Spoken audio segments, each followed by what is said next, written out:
ஆண்டவரை நான் ருசித்த விதத்தில் ஒன்று என்ன தெரியுமா?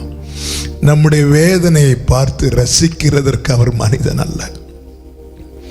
நாம் அழும்போது அவர் கண்ணில் கண்ணீர் வரும். எத்தனை கோடா கோடி தூதர்கள் அவரை துதித்து கொண்டிருந்தாலும், அவருடைய இரத்தத்தால் மீட்கப்பட்ட தேவ பிள்ளை அழும்போது அப்பா கண்ணில் கண்ணீர் வரும். திரளான ஜனங்கள் இயேசுவை பின்பற்றி கொண்டிருந்த போது அவர் சொல்லிட்டார், அக்கறைக்கு போவோம் வாருங்கள்ட்டார். சீஷர்களுக்கு புரியல. ஆண்டவரே, ஊழியம் நல்லா தான் ஆண்டவரே இருக்கு. மலையிலேருந்து நீங்கள் பிரசங்கம் பண்ணுறீங்க, உங்களை ஒரு டீம் ஃபாலோ பண்ண ஆரம்பிச்சிட்டாங்க. நீங்கள் இறங்க இறங்க அற்புதம் நடக்குது, கூட்டம் சேர்ந்துட்டு இருக்க ஆண்டவரே, அக்கறைக்கு போக வாருங்கள். ஏன்? அங்கே பிசாசினால் அலைக்கழிக்கப்பட்டு ஒரு வாலிபனுடைய கூக்குரல். இங்கே அற்புதமான ஊழியம் நடக்குது, மறுகரையில் ஒருவன், ஒரே ஒரு வாலிபன் வேதனையில் இருக்கிறான். ஆமென். அந்த வேதனையை கண்டு காணாமல் என் ஆண்டவருக்கு இருக்க முடியவில்லை. யார் செட்டை நிழலில் வந்திருக்கிறோம் தெரியுமா? ஹல்லேலூயா.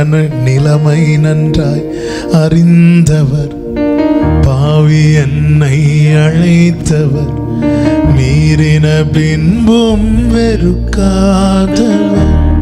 நம் நிலைமையை அறிந்தவருடைய செட்டையின் கீழே வரவழைக்கப்பட்டிருக்கிறோம்.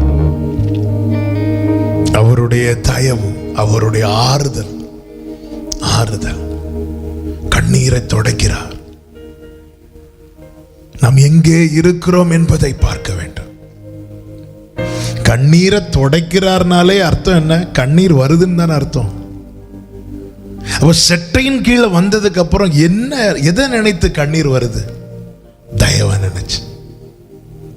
மேவி போ சேத்துக்கு அந்த கண்ணீர் வந்துச்சு. அவர் அன்பை நினைச்சு கண்ணீர். மா பாவியாம் என்னை நினைக்க, மண்ணான நானே மாத்திரமையா. மா பாவியாம் என்னை நினைக்க. Thank you Father, thank you Jesus.